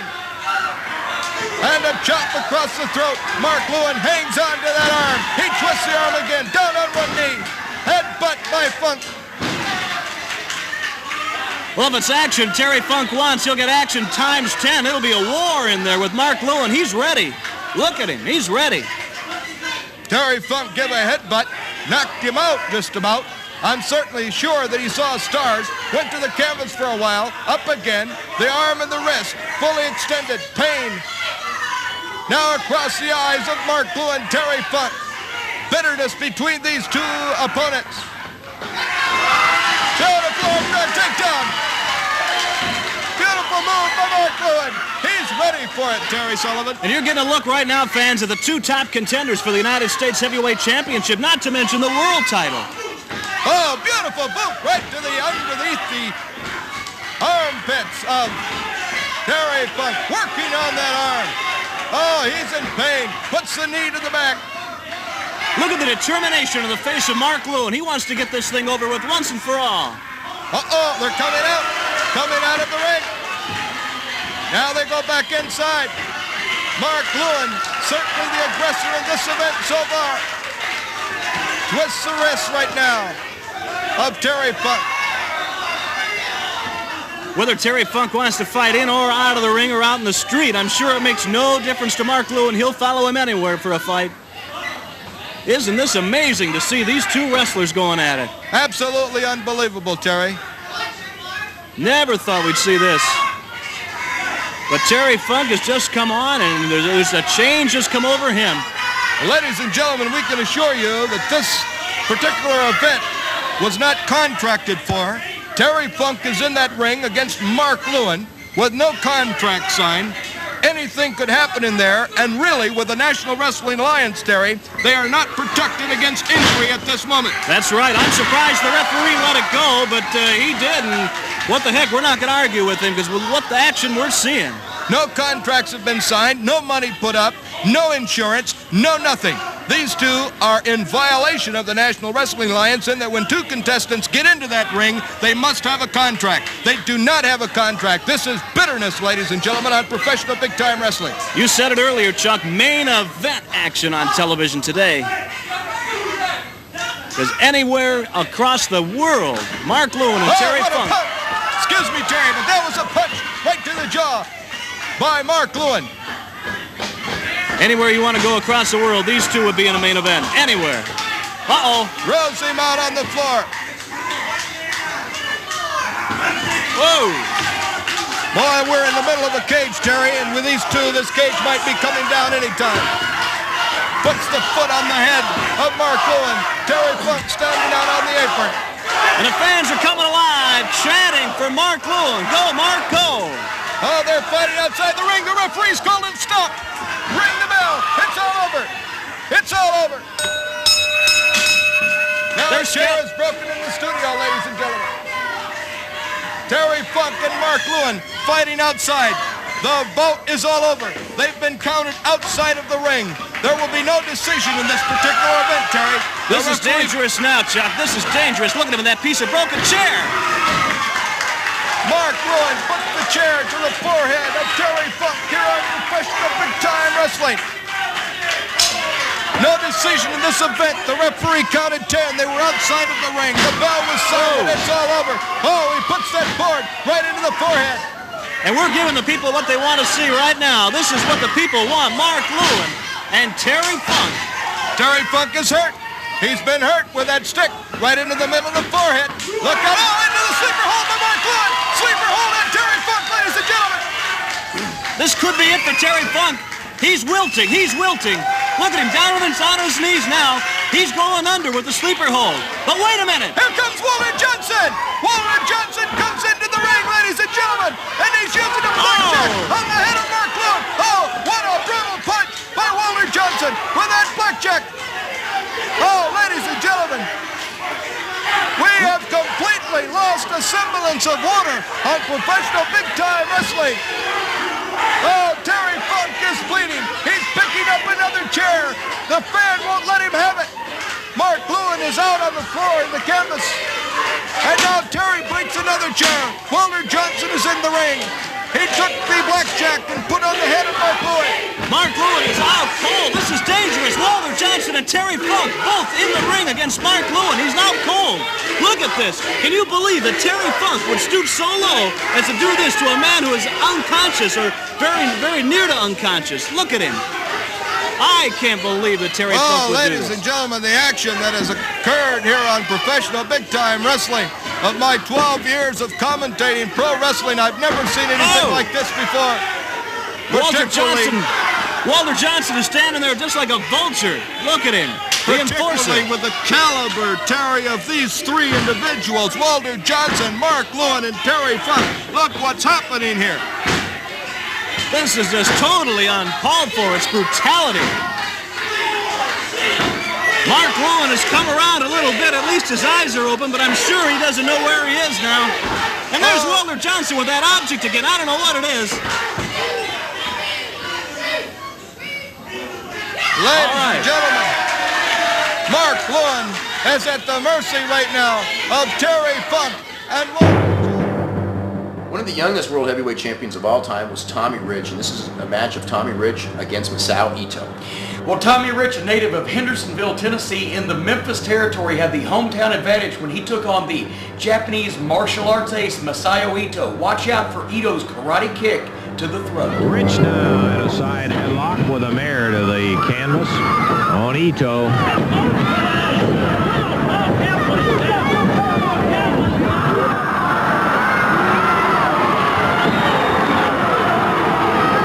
Screaming at the referee, count when he's down.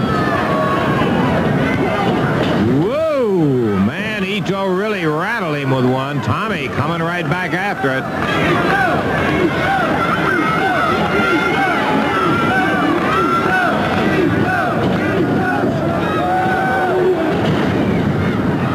Rich bounced on the canvas. Ito sliding in. Tommy's got himself in the corner. We'll see his move here. Tied it up, but Ito with three quick chops. Tommy comes back with a couple of right hands.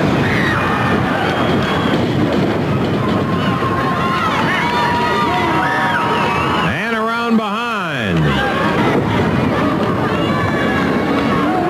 As he is well aware of the fact he can't do his cause any good by getting disqualified. Ito, on the other hand, as the champion, can lose a match, but he can't lose the title on a disqualification. Oh, another chop.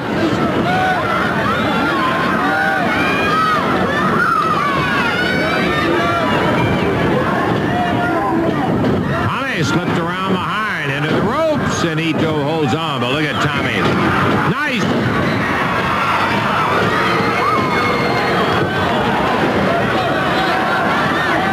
On those hip tosses, I want you to watch Tommy Rich. 5 minutes and 55 minutes remaining. In the event that he comes up with another hip toss, and you will watch his right leg and see the influence of the Tojo Yamamoto teaching early. It is characteristic of Japanese wrestlers on hip tosses, the way they use their leg to help themselves out. Look at that Ito go. Boy, 1, 2, 3, 4, 5, bang, and right back at Rich. Drives that head in.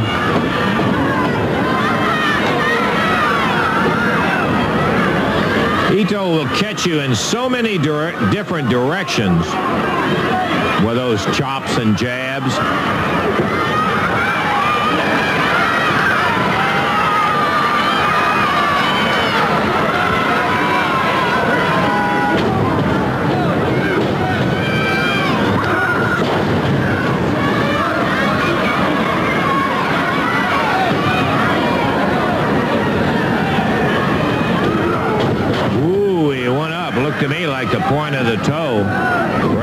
couldn't really see because he was behind him, dropped across with that leg. Count of 1 and 2, and Rich comes out of it.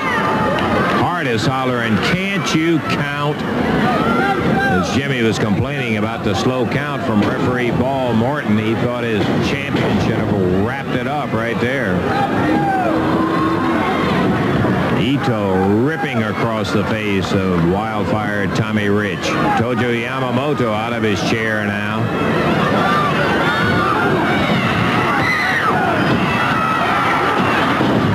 And he blisters. Ito with that good right hand. Grabs him by the hair, and the referee says break it up.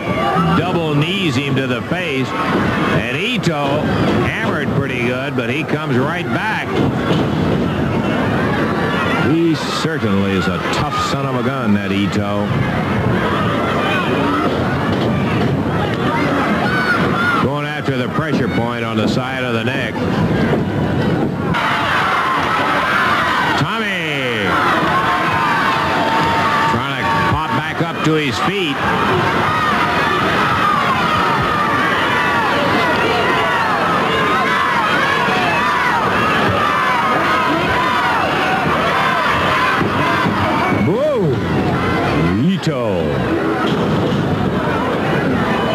Swinging chop at him, and then drops down with one, comes right back after Tommy Wildfire Rich. We're 8.5 minutes in, and Rich has had some good moments, but Ito, whoa, and Tommy back with another one. Tommy off balance, goes to one knee, but he put Ito down, and here he comes.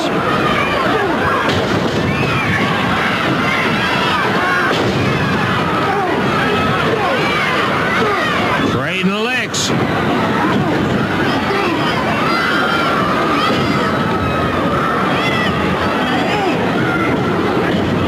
Ito blocked the right hand of Rich, zinged one in, chops him in the back of the neck, scoops him up, and body slams him. Ito off the second rope.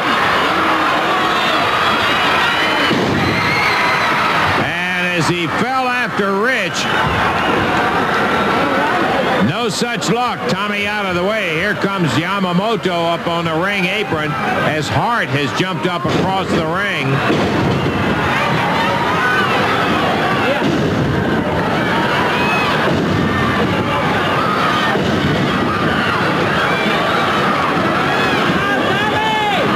Hart on the ring apron, Yamamoto on the ring apron, and as Jimmy comes through, Yamamoto comes through. I don't know whether we're going to have a disqualification. Hart comes back, nails Rich in the back of the neck with a flagpole. Ito counts 2, and Tommy beat it by a hair.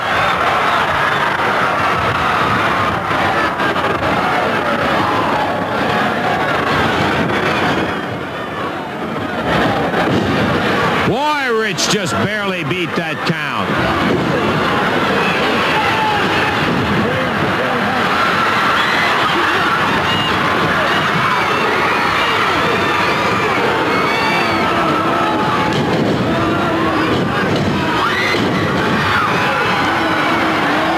Backdrop, and Ito goes down. Tommy Rich, who was that close. Hart was sold as he got in the ring, fired it on Tommy Rich. There's a cover. 1, 2, and Rich kicks out again. Hart is saying, what do I have to do to get a 3 count?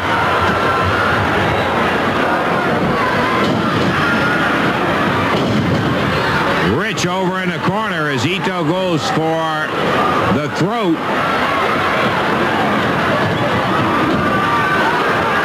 Yamamoto putting his nickels worth in. Here comes Ito. Rich back to his feet. Fires salt right in the eyes of Ito. Covers him with a flying press. 1, 2, 3, and we have a new champion.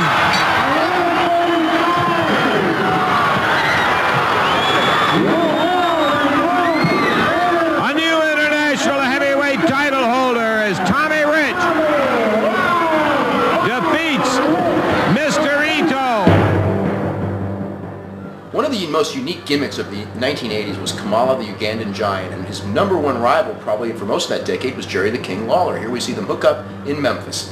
Well, Kamala, at 350 pounds, used his size, his strength, and his savagery, while Lawler, much smaller opponent, had to use his cunning and his ability to outsmart his opponents to come out on top. Kamala, the big Ugandan Giant, rushes in, grabbing a hold of Lawler. Southern heavyweight title on the line, and Kamala brought in by Jimmy Hart, slashing away at the King. What a huge one. Woo, I'd forgotten how big he was. Lawler, all 234 of them, heaved in the air and just thrown down on the mat.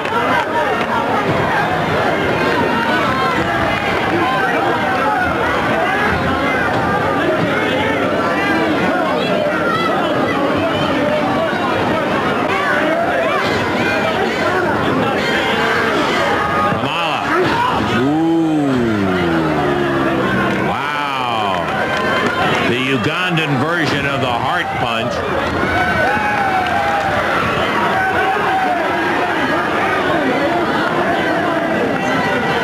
Once again, and Lawler doubled over. Hart loving it. If there's anybody he dislikes, it's Jerry Lawler. His services are for hire, but not to Lawler and not to Neidhart. He made that very clear. The King whips a right in and doesn't hardly faze him. There's that characteristic move.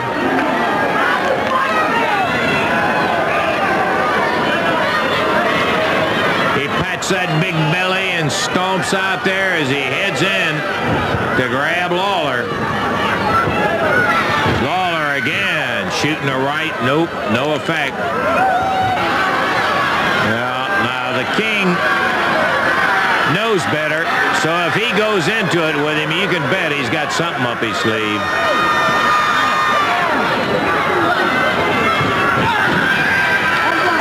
Lawler zipped in with a right foot to the midsection. Kamala just pats that belly, and here he goes. Look at that. It's kind of an amazing move for a guy as huge as he is. Boy, and he is whacking Lawler.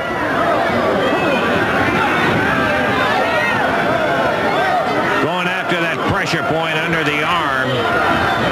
Puts Lawler right to his knees.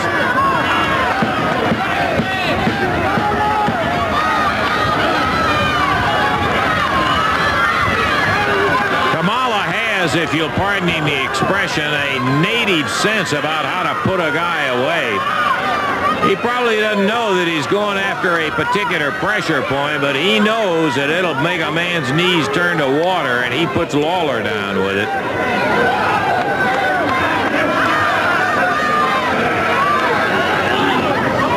Lawler shooting that thunderbolt of a right hand right to the midsection, and Kamala just wails him. You notice he's hitting more with a chop style, Randy, than he used to. He is using the edge of that hand, which is like being hit right over the head with a good board, solid. Just thinking the same thing, Lance. Using the chops.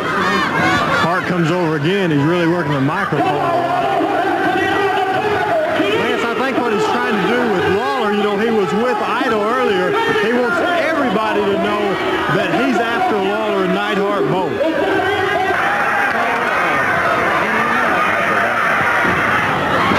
Kamala splashes on him. He's going to have to roll him over. He does. 1, 2, and Lawler kicks loose that right shoulder. Hart saying, "You're not through. Go get him. Go get him."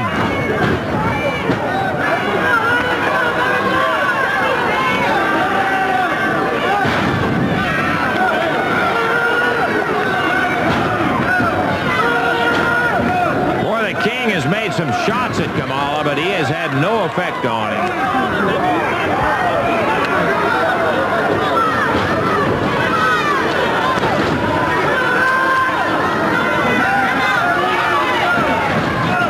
Going at the throat. gets him off of it. Grabs Lawler by the hair, straight up, pounds him down into the middle of the ring.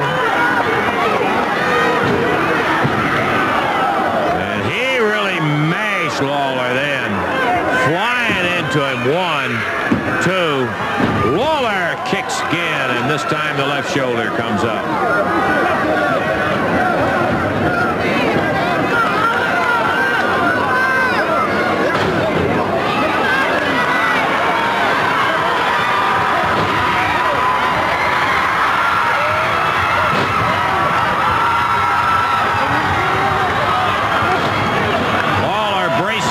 To make a charge at Kamala. There comes the strap down.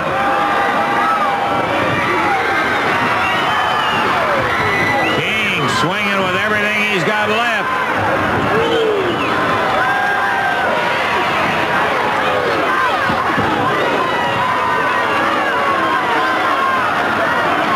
Yeah, and Kamala about to go over. Lawler can't get him off his feet yet. There he goes.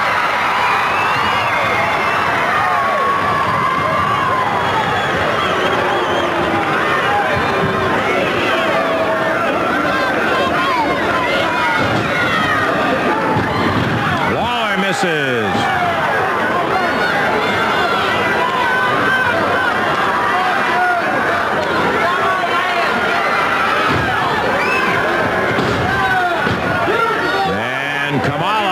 Takes over again. Lawler down on the concrete. Jerry got some great shots in on him, but then Kamala right back after him. Here he comes.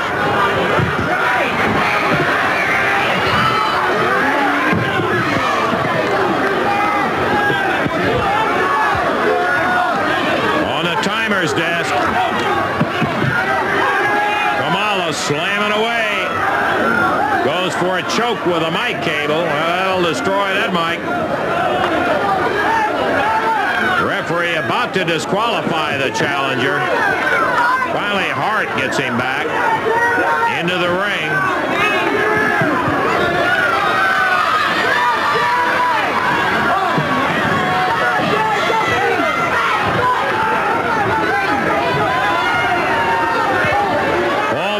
Counting away. He's at the 5 count on a 10 count. Jerry's going to have to hurry. Staggers back to the ring and climbs up on the apron when Kamala breaks a count. Maybe in for another one. Ooh, right into that ring post.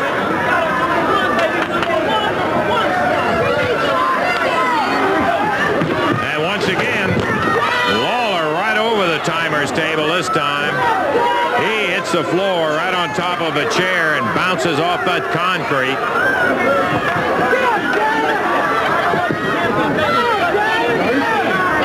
Well, I'll tell you what, Hart's hollering Southern champion. He's going to be a disqualified one. Kamala grabs Lawler, bounces his head again off that table, and the referee makes a believer out of him, gets him back in the ring.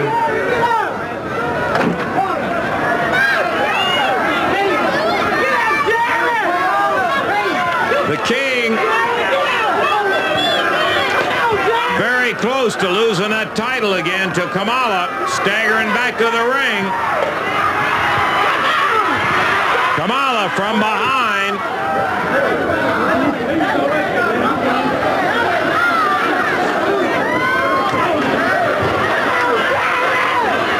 Lawler just being belted unmercifully by Kamala. He has just blistered him. Nailed him with those chops.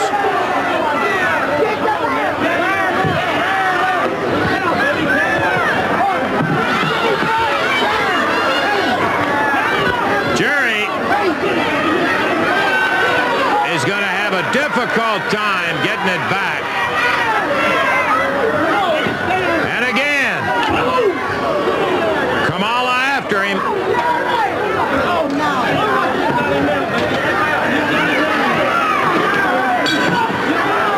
Slams his head into that bed. caught in the right eye with that one.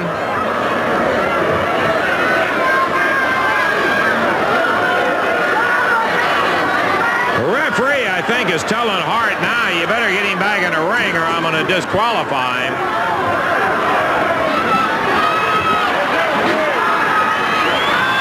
Here comes Kamala. Waller nailed him with Hart's chair. Bounced him on the floor. He hit him twice right in the head.